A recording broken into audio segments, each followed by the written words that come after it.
पूज्य श्री भाई जी महाराज की जय। पूज्य श्री राधा बाबा की जय। पूज्य मैया की जय। अपने प्यारे भैया की जय।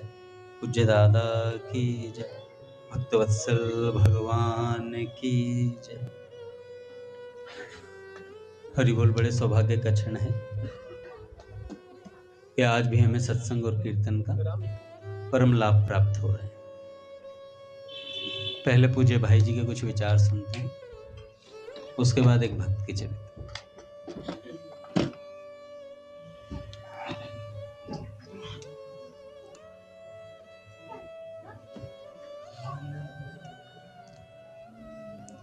पूज्य भाई जी कहते हैं, जीवन का परम ध्येय स्थिर हो जाने पर जब उसके अतिरिक्त अन्य सभी लौकिक पारलौकिक पदार्थों के प्रति वैराग्य हो जाता है, तब साधक के हृदय में कुछ दैवी भावों का विकास होता है। उसका अंतःकरण शुद्ध सात्विक बनता जाता है। इंद्रियां वश में हो जाती हैं। मन विषयों से हटकर भगवान में एकाग्र होता है। सुख दुख सहज सहन हो जाता है। संसार के कार्यों से उपरामता होने लगती है। परमात्मा और उसकी प्राप्ति के साधना में तथा संतों शास्त्रों की वाणी में परम श्रद्धा हो जाती है। परमात्मा को छोड़कर दूसरे किसी पदार्थ में मेरी तृप्ति होगी या मुझे परम सुख मिलेगा, ये शंका सर्वथा मिटकर चित्त का समाधान हो जाता है। फिर उसे एक परमात्मा के सिवा अन्य कुछ भी अच्छा नहीं लगता। उसकी सारी क्रियाएं केवल भगवान की प्राप्ति के लिए होती है। वह सब कुछ छोड़कर एक परमात्मा को ही चाहता है। इसी का नाम शुभेच्छा है। मुमुक्षा तो इससे पहले भी जागृत हो सकती है, परंतु वह प्रायः अत्यंत तीव्र नहीं होती।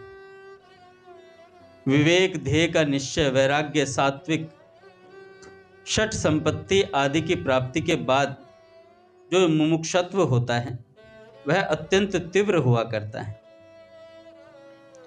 त्रिविध ताप का अनुभव करने और सत परमार्थ वस्तु को विवेक से जानने के बाद मोक्ष के लिए भोगों का त्याग करने की इच्छा होने पर भी संसार में रहना उचित या त्याग देना, इस प्रकार के संशय में झूलने के मध्यम मुमुक्षा कहते हैं। मोक्ष के लिए इच्छा होने पर यह समझना कि अभी बहुत समय है, इतनी जल्दी क्या पड़ी है, अभी तो संसार के काम निपटा लें, भोग लें, आगे चलकर मुक्ति का उपाय भी कर लेंगे। इस प्रकार की बुद्धि को मंद मुमुक्षा कहते हैं। और जैसे किसी राह चलते मनुष्य को अकस्मात रास्ते में बहुमूल्य मणि पड़ी दिखाई दे और उसने उसको उठा लिया, वैसे ही संसार के सुख भोगते भोगते ही भाग्यवश कभी मोक्ष मिल जाएगा तो मणि पाने वाले पथिक की भांति मैं भी धन्य हो जाऊंगा। इस प्रकार की मूढ़मति वालों की बुद्धि को अति मंद मुमुक्षा कहा जाता है। इतने जन्म बीत गए, भगवान नहीं मिले, ये विचार नहीं आता। तीव्र इच्छा उत्पन्न होने पर मनुष्य को इसी जीवन में भगवान की प्राप्ति हो जाती है। इस तीव्र शुभेच्छा के उदय होने पर उसे दूसरी कोई बात सुहाती नहीं। जिस उपाय से उसे अपने प्यारे का मिलन संभव दिखता है, वह लोक प्रलोक किसी की कुछ भी परवाह न करके भगवान को पाने के उपाय में लगा रहता है। भाई जी कहते हैं, प्रियतम मिलन की उत्कंठा उसे उन्मत्त बना देती है। अपने प्यारे की प्राप्ति के लिए वह तन मन धन कर्म सभी का उत्सर्ग करने को प्रस्तुत रहता है। प्रियतम की तुलना में उसकी दृष्टि से सभी कुछ तुच्छ हो जाता है, उसे और कोई वस्तु दिखती नहीं। वह अपने आप को प्रिय मिलने इच्छा पर न्यौछावर कर डालता है। भाई जी कहते हैं, ऐसे भक्तों का वर्णन करते हुए सत्पुरुष कहते हैं। कौन से सत्पुरुष? भाई जी स्वयं कहते हैं, अपना ही पद लिखते हैं। कि प्रियतम से मिलने को जिसके प्राण कर रहे हाहाकार, गिनता नहीं मार्ग की कुछ भी दूरी को वह किसी प्रकार, नहीं ताकता किंचित भी शत शत बाधा विघ्नों की ओर, दौड़ छूटता जहां बजाते मधुर बांसुरी नंद किशोर। प्रियतम के लिए प्राणों को तो हथेली पर लिए घूमते हैं ऐसे प्रेमी साधक, उनके प्राणों की संपूर्ण व्याकुलता, अनादिकाल से लेकर अब तक की समस्त इच्छाएं उस एक ही प्रियतम को अपना लक्ष्य बना लेती हैं।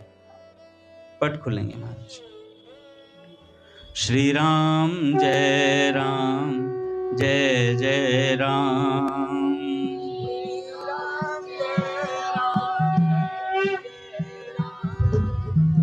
श्री राम जय राम जय जय राम,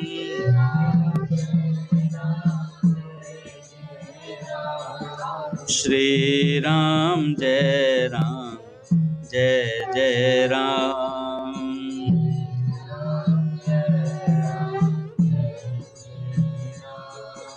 जय जय श्यामा जय जय श्याम,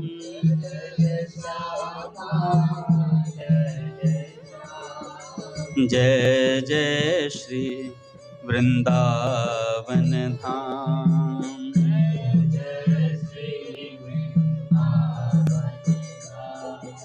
जय बरसाना जय नंदगांव,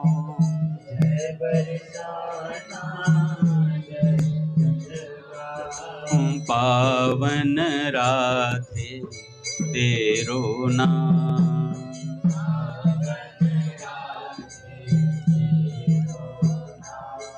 बोलिए राधा माधव सरकार की जय।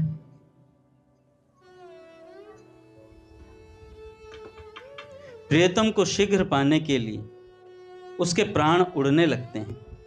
एक सज्जन ने कहा है कि जैसे बांध के टूट जाने पर जल प्लावन का प्रवाह बड़े वेग से बहकर सारे प्रांत के गांवों को बहा ले जाता है, वैसे ही विषय तृष्णा का बांध टूट जाने पर प्राणों में भगवत प्रेम के जिस प्रबल उन्मत्त वेग का संचार होता है, वह सारे बंधनों को बलात् तत्काल ही तोड़ डालता है।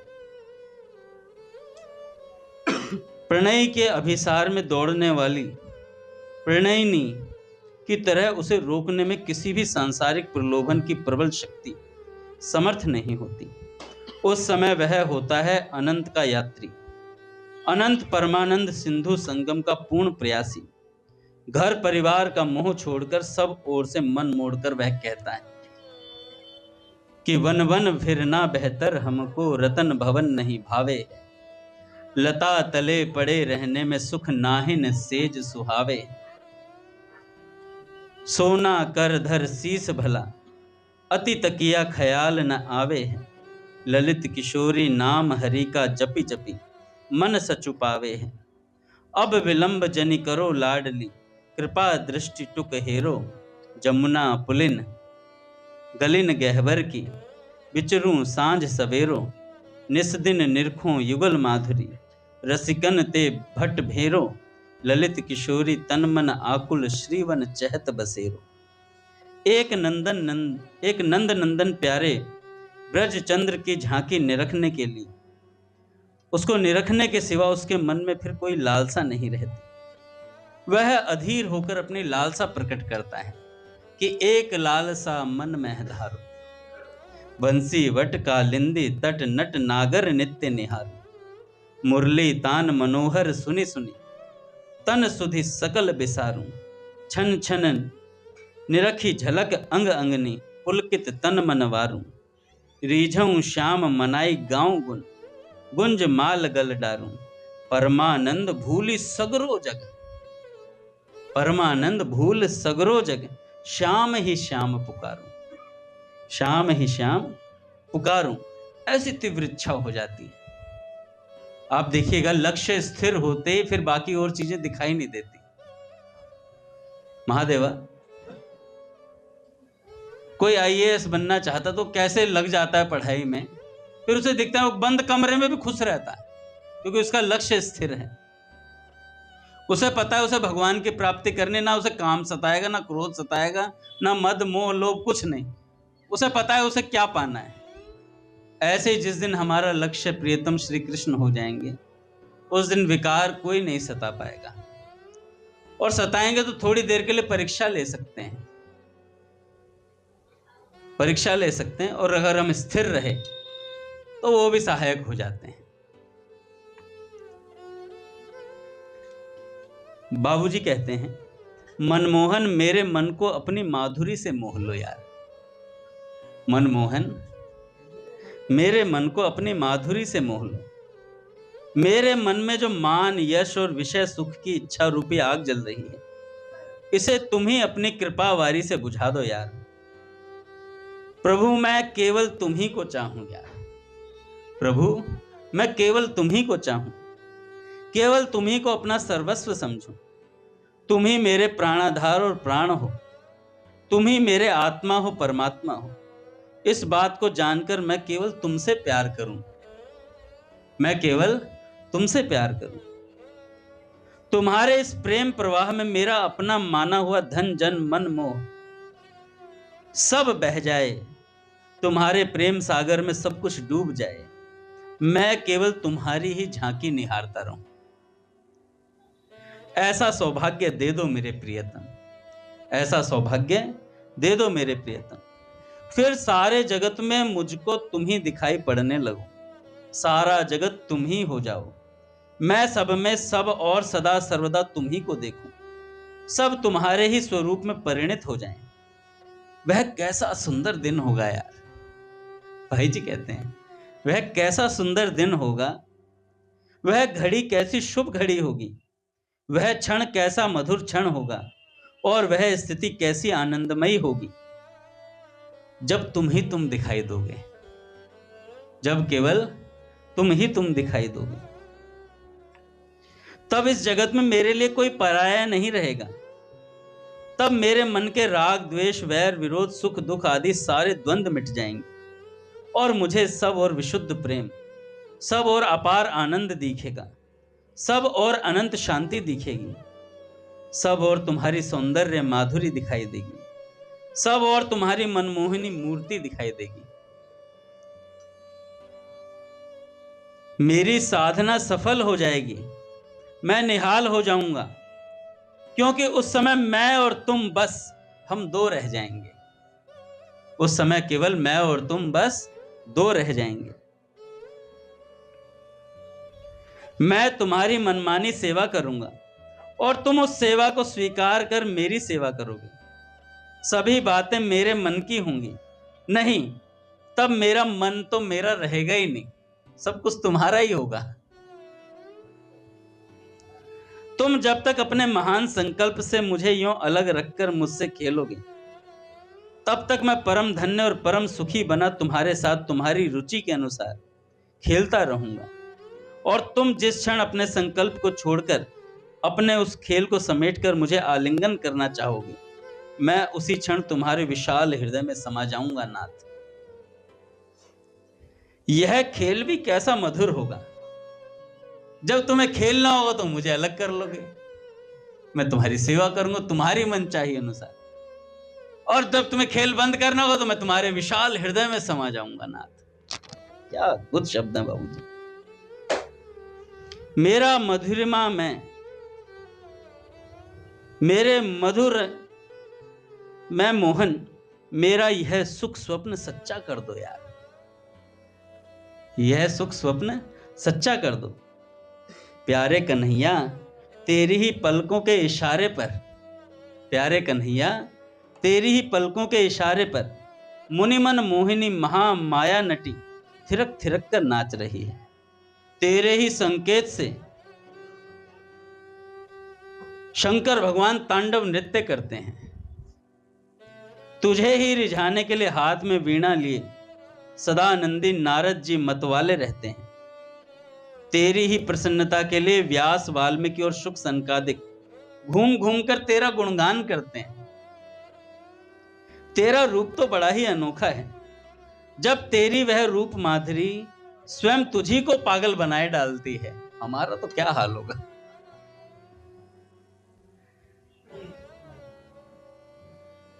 आनंद का तो तू अनंत असीम सागर है, तेरे आनंद के किसी एक क्षुद्र कण को पाकर ही बड़े बड़े विद्वान और तपस्वी लोग अपने जीवन को सार्थक समझते हैं। आहा, अनिर्वचनीय प्रेम का तू अचिंत्य स्वरूप है। किसमें सामर्थ्य है जो तुझ सर्वथा निर्गुण के अनंत दिव्य गुणों की थाह पाले। ऐसा कौन शक्तिमान है जो तुझ ज्ञान स्वरूप प्रकृति पर परमात्मा के अप्राकृत ज्ञान की शेष सीमा तक पहुंच सके। प्यारे कन्हैया, तेरे प्रेमी कहा करते हैं तू दयामय है। तेरे प्रेमी कहा करते हैं कि तू दयामय है, कि तू प्यारे दुलारे नन्हे मुन्नों की हरकतों पर कभी नाराज नहीं होता। तू कभी नाराज नहीं होता और स्नेहवश सदा प्यार करने वाली जननी की भांति किसी तरह भी अपना चिंतन या नाम गुण ग्रहण करने वाले लोगों के प्रति सदा तू प्रसन्न ही रहता है। सदा तू प्रसन्न ही रहता है। तू उन पर कभी रुष्ट होता ही नहीं। बस तेरे इसी विरध के भरोसे गलतियां कर रहा हूं। गलतियां कर रहा हूं तेरे इसी विरध के भरोसे, अपनी मनमानी भी कर रहा हूं। पर भूला, मेरी मनमानी नचाने वाला सूत्रधार तो तू है। मैं मनमानी करने वाला पामर कौन होता हूं। तू जो उचित समझे वही कर। तेरी लीला में आना कानी कौन कर सकता है। पर मेरे प्यारे सांवरिया, तुझसे एक प्रार्थना अवश्य है। कभी कभी अपनी मोहिनी मुरली का मीठा स्वर सुना दिया कर यार। सब बढ़िया चल रहा है, मैं पामर भी हूं, सब कुछ है, पर कभी कभी अपनी मुरली की धुन सुना दिया कर। और जचे तो कभी आ भी जाया कर। क्या अद्भुत शब्द है बाबू जी के भी। और कभी अपनी भुवन विमोहिनी सौंदर्य सुधा की 2 बूंद पिलाने की दया भी कर दे यार। कभी दया भी कर दे। संत कहते हैं, नाम वाणी जहां श्याम श्यामा तहां, और नाम वाणी निकट श्याम श्यामा प्रकट। तो जहां नाम और वाणी होगी, वाणी का अर्थ क्या है यहां पर, संतों की वाणी जहां होगी, संतों के वाक्य जहां जीवन में होंगे और भगवान का नाम होगा, वहां आप प्रकट रहते हो प्रभु। वहां आप प्रकट रहते हो। किसी ने कहा,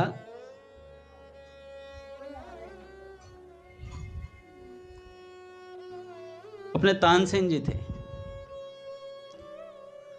एक दिन अकबर के पास खड़े थे, तो अकबर को सुनाते ही रहते थे तानसेन, बढ़िया बढ़िया रागों में बढ़िया बढ़िया चीजें सुनाते। तो अकबर बड़ा प्रसन्न था उनसे।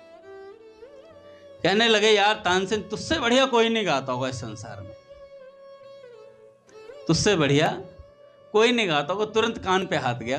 अरे श्री हरदास,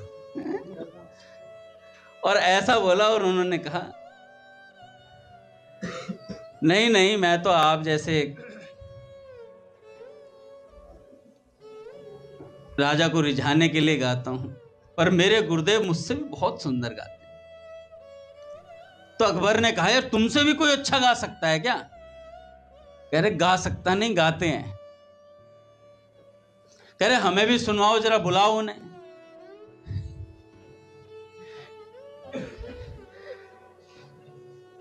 कह रहे, वे यहां नहीं आएंगे कभी।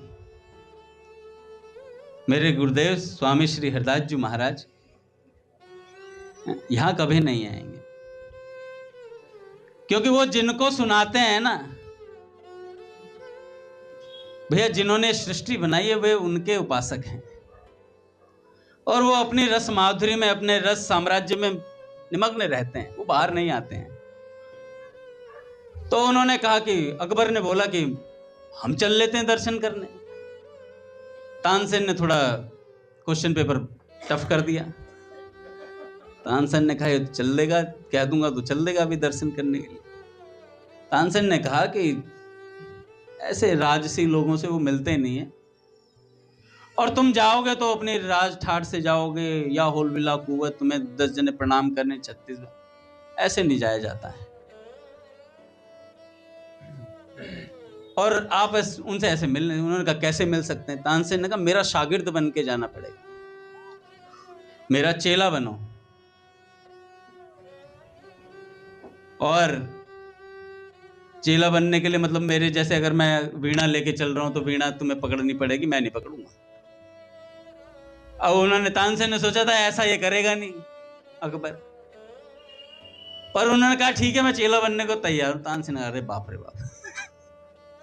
तो तानसेन जी ने कहा ऐसा है, सिर्फ आवाज सुनवाऊंगा, भीतर नहीं जा सकते, दर्शन के तुम अधिकारी नहीं हो, तो बाहर खड़े रहना कुंज के, वो भीतर रहेंगे, मैं चला जाऊंगा और तुम्हें आवाज सुनाई दे जाएगी कैसा गाते हैं। तानसेन जी लेकर के चल दिए, अकबर जी को अपना चेला बनाया। देखो कुछ पाना है तो उसके लिए झुकना अनिवार्य है। शिष्यस्तेहम शाधिमाम त्वाम प्रपन्नम। तो कुछ पाया जाता है तो हाथ ऐसे करके ही पाया जाता है। कुछ सीखना चाहते हो तो चेला बना जाता है। तो चेले बन करके वो निधिवन राज में गए और महाराज तानसेन जी ने उन्हें बाहर खड़ा कर दिया। कहा कि मैं अंदर जाऊंगा, पहले मेरी आवाज आएगी तुम्हें, उसके बाद मेरे गुरुजी की आवाज आएगी। तानसेन जी गए और जाकर के महाराज जानबूझकर ताल में गलती कर दी। अब गलती करी तो स्वामी जी महाराज सामने थे। स्वामी जी महाराज ने कहा कि ऐसी गलती कैसे हुई तुमसे? चलो कोई बात नहीं, मैं सुधार देता हूं। तो उन्होंने गा करके सुनाया। जैसे ही गाया महाराज, तो गा करके रुके तो बाहर से आवाज आई वाह। बाहर से आवाज आई वाह। अकबर, आदत छूटेगी थोड़ी, कोई गाता तो वाह करते थे वो। तो जैसे स्वामी जी महाराज की वाणी सुनी तो वाह किया। तो स्वामी जी महाराज ने पूछा कि तानसेन बाहर कौन है? तानसेन जी डरने लग गए। स्वामी जी महाराज ने कहा कि डरो मत, मुझे बताओ कौन है बाहर। कहने लगे महाराज जहां पना है अकबर है। तो उन्होंने कहा अच्छा।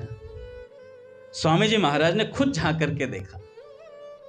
स्वामी जी महाराज सोच रहे थे कि अपना पूरा वो लाव लश्कर वो जो पहनते हैं अपना बढ़िया राजाओं वाली ठाट वैसे आए होंगे। तो जाकर के देखा तो एक चेले की वेशभूषा थी।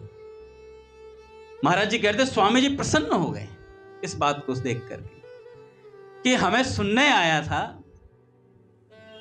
तो इसने अपने वेश का त्याग करा है, कुछ तो त्याग करके पहुंचा है, तो ये दर्शन का अधिकारी है। स्वामी जी महाराज ने भीतर बुलाया, दर्शन दिए महाराज।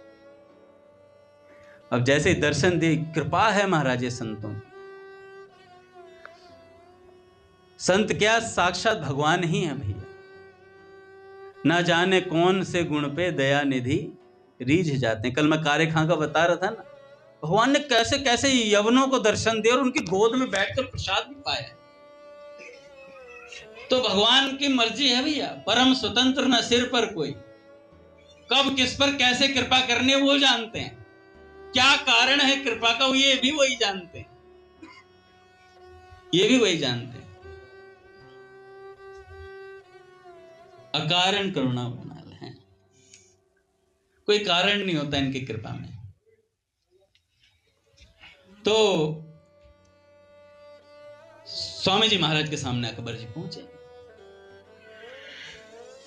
तो अकबर ने दंडोत करके प्रणाम करा, लेटे सामने प्रणाम किया और स्वामी जी महाराज से कहा कि मैं कुछ सेवा करना चाहता हूं, मैं कुछ सेवा करना चाहता हूं। तो स्वामी जी महाराज ने कहा कि कौन सा घाट है? नहीं, महाराज जी ने कहा धीर समीर घाट की सीढ़ी का एक कोना टूटा हुआ था। तो स्वामी जी महाराज ने कहा कि भैया बहुत आग्रह है तुम्हारा सेवा करने का, जाओ उसका एक कोना बनवा दो। अकबर गया, छाती तो फूली थी उसकी, बच्चे निकले हुए थे खूब अच्छे से हैं, धन का गुमान था भीतर एक, कि मैं एक राजा हूं और इतना है मेरे पास धन। गया महाराज उस सीढ़ी के कोने को देखा, मन ही मन तो ये भाव था, अरे यार एक सीढ़ी का कोना बनवा रहे हैं मुझसे, कहो तो मैं पूरा वृंदावन बना दूं, पूरा वृंदावन चकाचक कर दूंगा। भाव ऐसा था मन में। गए और धीर समीर घाट के उस कोने को देखा, तो महाराज बस उतने कोने में ही उन्हें दिव्य वृंदावन के दर्शन करा दिए स्वामी जी ने। और जैसे ही चिन्मय वृंदावन की उस सीढ़ी का एक कोना देखा तो सारा धन का गुमान उतर गया। जाकर स्वामी जी महाराज से बोले, स्वामी जी महाराज ने कहा बनवा दोगे वो तो तुम? कह रहे महाराज मेरे जैसे कई बिक जाएं तो भी उस कोने को कोई बनवा नहीं सकता है, तो आप तो जो आप सेवा कहोगे मैं वो वैसे कर दूंगा।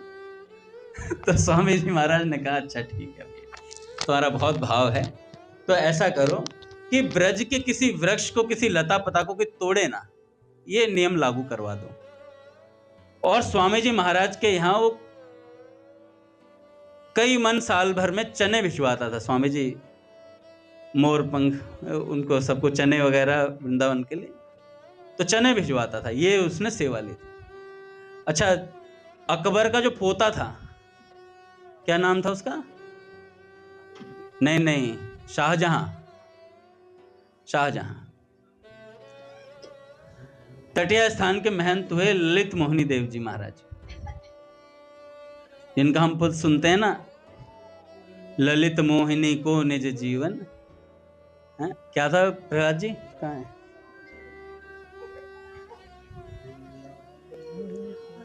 कुंज केली विश्राम, ललित मोहिनी को निज जीवन कुंज केली विश्राम, हेरी मेरो वृंदावन सुखधाम।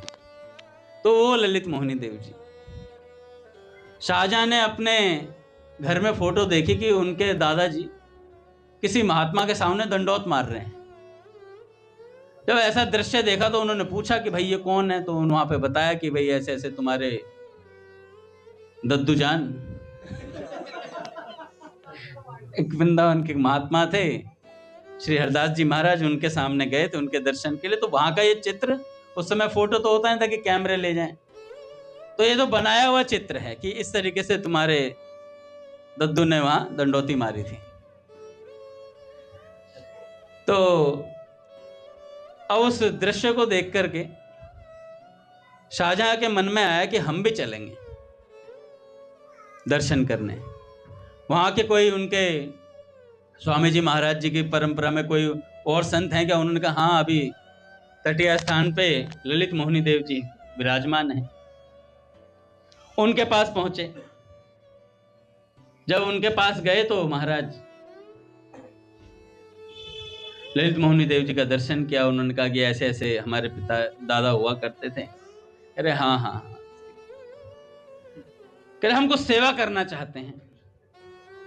कह रहे तुम्हारे खानदान में सेवा बहुत करते हैं।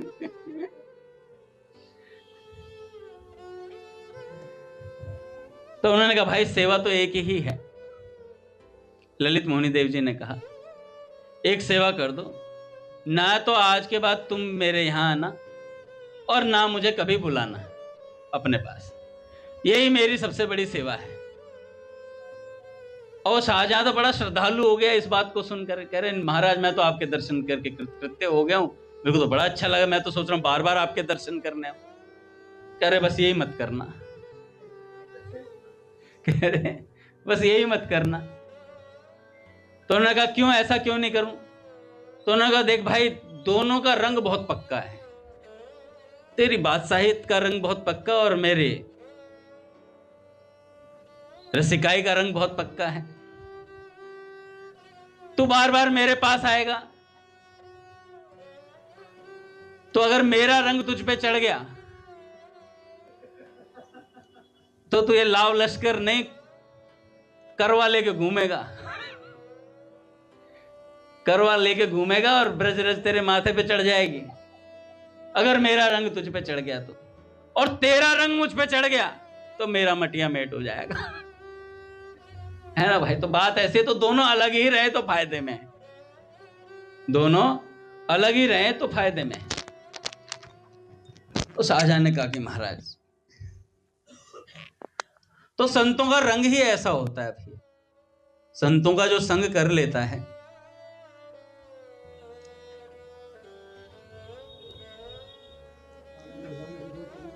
अपने ओरछा के एक राम राजा बुंदेला जी और एक मधुकर शाह जी, दोनों स्वामी जी का दर्शन करने के लिए गए थे। उन्हें हरिराम व्यास जी महाराज ले गए थे, मधुकर शाह जी को तो, और राजा राम बुंदेला जी जो थे वो भी गए दर्शन करने के लिए। श्री स्वामी जी महाराज बिहारी जी को भोग लगाते, तो जब भोग लगाते तो ब्रज रस से बने हुए मिट्टी के पात्र होते थे भोग लगाने के लिए। तो गिरधारी 56 भोग लगा, और 56 भोग लगा तो राजा राम बुंदेला जी ने देखा भाई भगवान बिहारी जी को 56 भोग लग रहा है। तो जो मिट्टी के पात्र थे ब्रज रस से बने हुए, उन पात्रों को देख करके राजा राम बुंदेला जी ने स्वामी जी से कहा, महाराज 56 भोग का दर्शन करके बड़ा सुख मिला, पर एक दुख है मेरे हृदय में। उन्होंने कहा क्या दुख है? कहा कि ये जो बर्तन है ना, बिहारी जी हैं, बिहारी जी वृंदावन के 2 राजा कृष्ण राधिका रानी, तो ये जो मिट्टी के बर्तन है ना, ये शोभा नहीं दे रहे हैं बिहारी जी को। इनकी जगह आप कहो तो मैं स्वर्ण के पात्रों की व्यवस्था कर सकता हूं। राजा राम बुंदेला जी ने ये बात बोली। अब जैसे स्वर्ण के पात्रों की बात हुई तो स्वामी जी ने कहा कि देखो ये मिट्टी के नहीं, साधारण मिट्टी नहीं, ब्रजरज है। अरे अरे महाराज, ब्रजरज हो चाहे कैसी हो, है तो मिट्टी, है तो मिट्टी। और मिट्टी के पात्र में एक बार अगर भोग लग जाए तो उसके बाद वो स्वच्छ नहीं होता। अब बार बार ये, तो उन्होंने कहा कि भाई ब्रजरज पे ये नियम लागू नहीं होता है, क्योंकि ये ब्रजरज के बने हुए पात्र हैं। तो नहीं महाराज, सोने के पात्र होने चाहिए थे। तो बार बार जिद कर रहा था, तो स्वामी जी महाराज ने कहा जा भीतर जा एक बार, दोबारा भीतर जा दोबारा एक बार। और जैसे ही भीतर गया महाराज, वही मिट्टी के पात्र स्वर्ण के पात्र नजर आए। और जैसे ही फिर बाहर आए, फिर कहने लगे महाराज क्षमा कर देना। स्वामी जी महाराज ने कहा क्या हुआ? नहीं मैं समझ गया ब्रजरज की महिमा, मैं ब्रजरज की महिमा समझ गया। तो स्वामी जी महाराज ने कहा कि तुम ब्रजरज को साधारण समझ रहे हो क्या? परम पावन करवा को पानी, जाको पिवत ही में आवत, मोहन राधा रानी। अनुभव होए प्रकट क्रीड़ा को, मोद विनोद कहानी। भगवत रसिक निकुंज महल की, टहल मिले मन मानी। परम पावन करवा को पानी। तो ऐसे ही मत समझना ऐसे ब्रजरज को। ब्रजरज का कमंडलू लिए ही ब्रज के महात्मा घूमते हैं महाराज।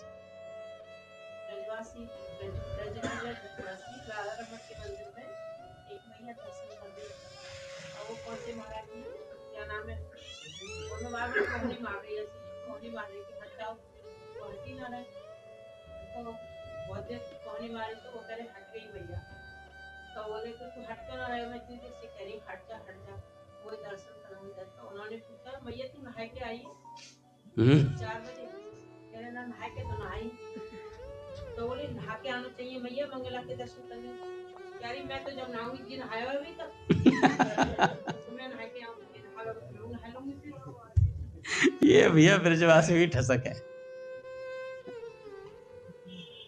तो महाराज जी ने करुए की जब वो महिमा सुनी ब्रजरज की, पूज्य मलुकपीठ सरकार बता रहे थे कि कमंडलू जो होता है ना, पूज्य पहाड़ी बाबा कमंडलू किसी का स्पर्श नहीं करने देते थे, किसी को स्पर्श नहीं करने देते। पहाड़ी बाबा कहते कि कईयों को जो कमंडलू लेके घूमते थे, पहाड़ी बाबा कहा करते थे, कमंडलू का मंत्र सुना, जो कमंडलू लेके महात्मा घूम रहा है उसी महात्मा से कहते कमंडलू का मंत्र सुना। अरे बाबा मंत्र तो आता नहीं, हट, बेस को लजा रहे हैं, कमंडलू लेके घूम रहे हैं, कमंडलू का मंत्र नहीं पता, रख दे इसे यहाँ। ऐसे पहाड़ी बाबा सरकार।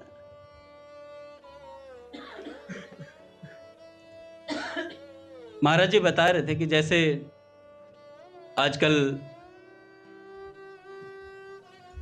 जैसे हम हरिदासी संप्रदाय की वो जो ओढ़नी सी होती है ना, जिसपे स्वामी श्री हरिदास जी महाराज कुंज बिहारी श्री हरिदास लिखा रहता है, यह अलाउड नहीं था ब्रज में ऐसे ओढ़ना।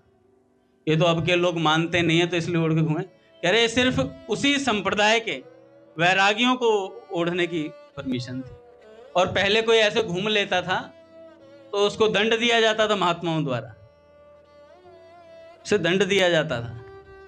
अब तो हर कोई मतलब पहन के घूम लेता है, वैरागी हो चाहे ना हो, कुछ भी हो, ऐसे पहन के घूम रहे। तो महाराज जी कह रहे कि पहले तो दंड दिए जाते थे इन सब चीजों के लिए।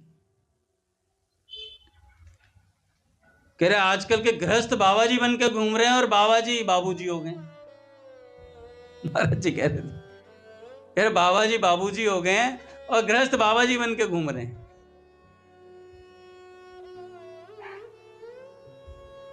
तो नाम वाणी जहां श्याम श्यामाता, जहां भगवान का नाम होगा वहीं श्यामा श्याम प्रकट हो जाएंगे भैया। संतों की वाणी होगी। किसी ने कहा कि मीरा जी के पास मेड़ता में भगवान कैसे प्रकट हो गए, तो महाराज जी बता रहे थे उन्होंने नाम के बल पे वहां वृंदावन प्रकट कर लिया, नाम के बल पे। जो मधुकर शाह जी थे वो ब्रज में जब आए, स्वामी जी महाराज के दर्शन के, श्री स्वामी हरदास जी महाराज के दर्शन करे, वहां का प्रकट महात्म देख करके, स्वामी जी का प्रभाव देख करके उन्होंने कहा जब हरे राम व्यास जी यहां से नहीं जा रहे हैं ब्रज छोड़ के, तो मैं क्यों जाऊंगा, मैं भी नहीं जाऊंगा। मित्र थे हरे राम व्यास जी के। मधुकर शाह जी ने मना कर दिया जाने से। स्वामी जी महाराज ने कहा नहीं नहीं तुम्हें जाना पड़ेगा भैया, तुम्हारी वजह से वहां के लोग भजन में लगे हुए, तुम्हारा जाना जरूरी है। तो उन्होंने कहा महाराज मैं तो ब्रज के बिना रह नहीं सकता। स्वामी जी महाराज ने कहा कि ओरछा में ब्रज प्रकट हो जाएगा तुम्हारे लिए, ये मेरा आशीर्वाद है तुम्हें, ओरछा में ब्रज प्रकट हो जाएगा। तो वहीं महाराज उन्हें दिव्य वृंदावन के दर्शन हुए ओरछा में। श्री सेवक जी महाराज, उनके साथ भी उनके एक मित्र थे, हरिबोल पूज्य भैया आएंगे, उनके एक मित्र थे श्री सेवक जी महाराज के, नाम मेरे को ध्यान नहीं आ रहा उनका, जो भी नाम था। उनके पास संतों की एक मंडली आई वृंदावन से। जब संतों की मंडली आई तो महाराज उन्होंने कोई पद गा के सुनाए, वहां के महिमा सुनाई। तो किसी ने पूछ लिया कि महाराज ये कौन है, किन की वाणी आप सुना रहे? तो उन्होंने कहा श्री हित हरिवंश महाप्रभु जी की वाणी है, और अभी वृंदावन में रसिक त्रिवेणी विराजमान है। ऐसी बात बोली तो महाराज उन्होंने कहा ठीक है। सेवक जी महाराज ने बोला कि ठीक है, मैं 3 महीने बाद उनसे जरूर मिलूंगा, दीक्षा लूंगा उनसे। अब वो तो चले गए संत तो कह करके, अब वो गृह कार्य में ऐसे व्यस्त हुए, 3 महीने कहीं नहीं जा पाए। 3 महीने बाद वो मंडली दोबारा आई, फिर से सत्संग हुआ, पर आज इस सत्संग में वो प्रभाव दिखाई नहीं दे रहा था। तो उन्होंने पूछा कि पिछली बार जब आप पद गायन कर रहे थे और वाणी सुना रहे थे तो इतना रस आ रहा था, इस बार क्यों नहीं आ रहा? उन्होंने कहा जिनकी हम वाणी सुना रहे थे उस समय वो विराजमान थे, अब वो इस धराधाम से जा चुके हैं, श्री हित हरिवंश महाप्रभु जी। तो उन्हें बड़ा कष्ट हुआ। उन्होंने कहा मेरे को तो दीक्षा लेने से 3 महीने ऐसे ही बीत गए, मैं तो गृह कार्यों में व्यस्त रहा। और ऐसी बात सोच के उन्हें बड़ा कष्ट हुआ महाराज। उनके जो मित्र थे उन्होंने पूछा कि अभी कोई उनके वंश से विराजमान है, तो उन्होंने कहा उनके सुपुत्र हैं वनचंद्रजू महाराज। तो सेवक जी महाराज के जो मित्र थे उन्होंने कहा मैं तो वृंदावन जा रहा हूं, वनचंद्रजू महाराज से उन्हीं से दीक्षा ले लूंगा, वो हितहरिवंश महापुरुष जी के ही स्वरूप हैं। तो उन्होंने कहा ठीक है, पर मैंने तो अपना हृदय श्री हितहरिवंश महापुरुष जी को दे दिया एक बार, मैं तो उन्हीं से दीक्षा लूंगा, मैं तो उन्हीं से दीक्षा लूंगा, ऐसी बात बोली। और वहीं महाराज, ये कौन सी जगह की बात, गढ़ा एक जगह है, वहां पर उन्होंने भजन शुरू किया। भजन क्या शुरू किया? श्री हरिवंश श्री हरिवंश श्री हरिवंश श्री हरिवंश श्री हरिवंश, ऐसे बोलना शुरू किया महाराज। और 3 दिन तक लगातार ऐसे ही नाम जपा महाराज। श्री राधा वल्लभ लाल जी ने हितहरिवंश महापुरुष जी से कहा अब तो तुम्हें प्रकट होकर दर्शन देना ही पड़ेगा सेवक जी। और महाराज हितहरिवंश महापुरुष जी ने उन्हें दर्शन दिया वहीं पर और दीक्षा दी। प्रकट हो, धराधाम से जाने के बाद दोबारा आए, प्रकट होकर दर्शन दिए। और जब ऐसे दर्शन दे दिए महाराज, तो पूज्य मलुकपीठ सरकार कह रहे थे जब श्री हरिवंश नाम से श्री हितहरिवंश महाप्रभु प्रकट हो सकते हैं और उसी जगह गढ़ा में ब्रज प्रकट हो सकता है, तो क्या मीरा जी के मेड़ता में भगवान नहीं प्रकट होंगे? क्या वहां ब्रज प्रकट नहीं होगा? मीरा जी ने अपने बालपन में जो पद लिखे उन्हीं में मीरा जी ने वर्णन कर दिया। मीरा को प्रभु दर्शन देना प्रेम नदी के तीरा। तो महाराज जी ने कहा ये प्रेम नदी क्या है? जमुना जी है। और जमुना जी कहाँ है? ब्रज में है। इसका मतलब वहां ब्रज प्रकट हुआ है। मीरा जी ने अपने कई पदों में लिखा है ऐसी बात। तो भैया हरिवंश नाम से जब हितहरिवंश महाप्रभु ब्रज प्रकट हो सकता है, तो क्या ठाकुर जी के नाम से ठाकुर जी वहां नहीं जा सकते क्या?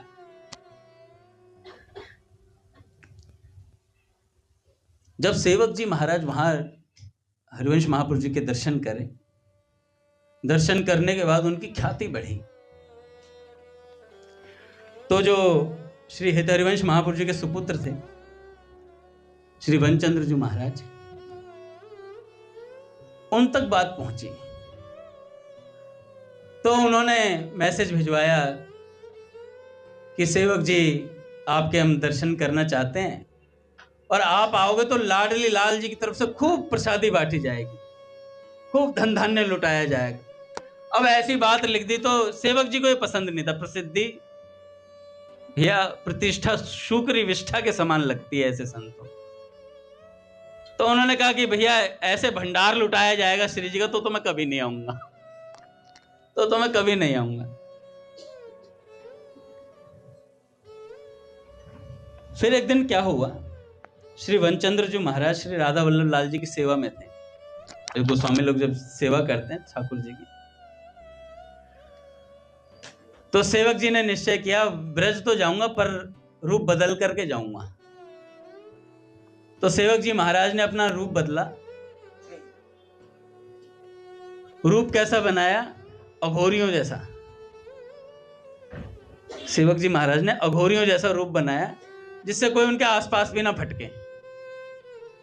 ऐसा रूप बनाकर ब्रज में पहुंचे। ब्रज में पहुंचे और श्री राधा वल्लभ लाल जी के मंदिर में पहुंचे। राधा वल्लभ लाल जी सामने विराजमान है। बोले राधा वल्लभ लाल की जय। और जैसे मंदिर में पहुंचे सबसे पीछे खड़े थे श्री वनचंद्र जी महाराज, आरती कर रहे हैं, सेवा में हैं। भैया आचार्य के सुपुत्र हैं महाराज, हितहरिवंश महापुरुष जी के सुपुत्र हैं। तो ठाकुर जी बात करते थे उनसे बात करते, और जब आरती करते तो नित्य देखते थे। राधा वल्लभ लाल जी जो आरती करते वो वनचंद्र जी महाराज उनके नेत्रों की तरफ देखते थे।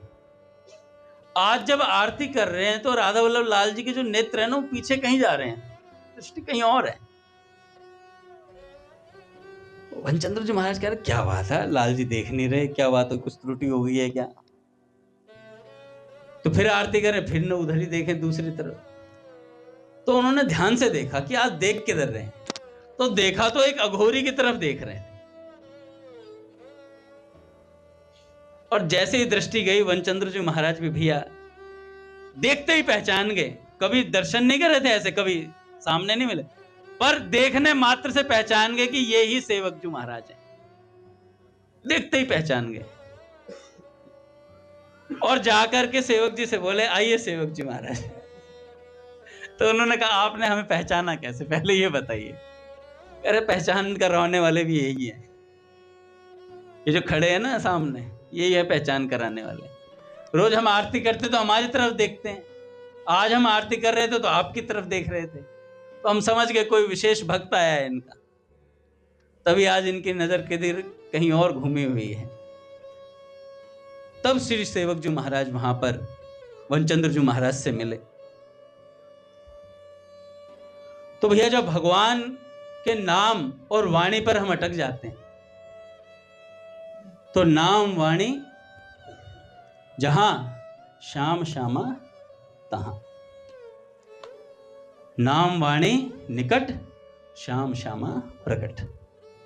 तो अगर हम भगवान के नाम को अपने निकट रखेंगे, संतों की वाणी से जुड़े रहेंगे, कैसे भी जुड़े रहेंगे, कोई भी हो कैसी भी हो, जो जुड़ी तनिक सी है प्रियतम, जो जरा से भी जुड़ जाती। जरा से जुड़ना क्या है?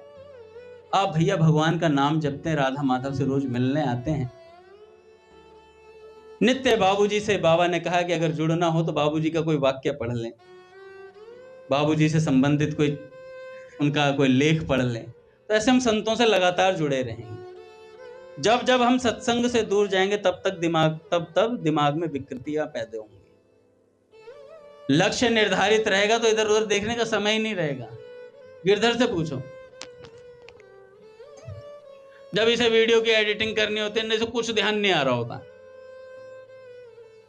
भैया की वीडियो आज लाइव होनी है 1:30 बजे, धड़ाधड़ इधर से उधर सिस्टम पे भग रहा है, कभी कोई फोटो ढूंढ रहा है, कभी AI को सर्च कर रहा है, कभी कुछ कर रहा है, ऐसे व्यस्त रहता है। उस समय कुछ ध्यान नहीं रहता। तो लक्ष्य निर्धारित होने पर हमारी बुद्धि इधर उधर नहीं जाती है। पूज्य मलुकपीठ सरकार कह रहे थे, एक वीडियो मैंने डाला भी था, भेजा भी था, आप सत्संग सुनना शुरू करो। बहुत समय होता है हम लोगों के पास, कम से कम 1.5-2 घंटा हम नित्य सत्संग सुन सकते हैं। इसके अलावा भी, यहां के अलावा भी इतना समय होता है हम लोगों पर। तो महाराज जी ने कहा 2-2.5 घंटा जब सत्संग सुनेंगे और जीवन ना परिवर्तित हो तो बता देना। महाराज जी कह रहे थे दीक्षा भी उसे ही लेनी चाहिए जो 30-35 कथाएं सुन ले, उसे समझ में आ जाए संत वस्तु क्या है, सत्संग कहते किसे हैं, भगवान की प्राप्ति होती क्या है। 30-35 कथाएं सुनने के बाद सोचे कि हम निर्धारित करें कि हाँ भाई मुझे संतों की शरण में जाना है। आजकल तो बस एक कथा सुनी, अरे अब तो हम शरणागत होंगे। अरे पहले समझो शरणागति है क्या वस्तु। पूज्य भैया आ गए। अच्छा, मुझे लगा गेट खोला आपने। तो अपनी एक ऐसी भक्ता हुई श्री ललिता बाई जी, उस दिन मैंने शुरू करा था चरित्र।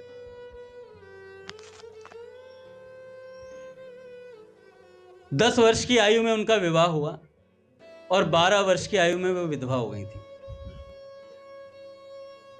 एक संत श्री चतुर्भुज दास जी उनके घर पहुंचे और उन्होंने देखा कि भैया ये रोती है, तो क्यों ना इसका रोना भगवान के लिए हो जाए, क्यों ना ये रोना संसार की जगह भगवान के लिए हो जाए।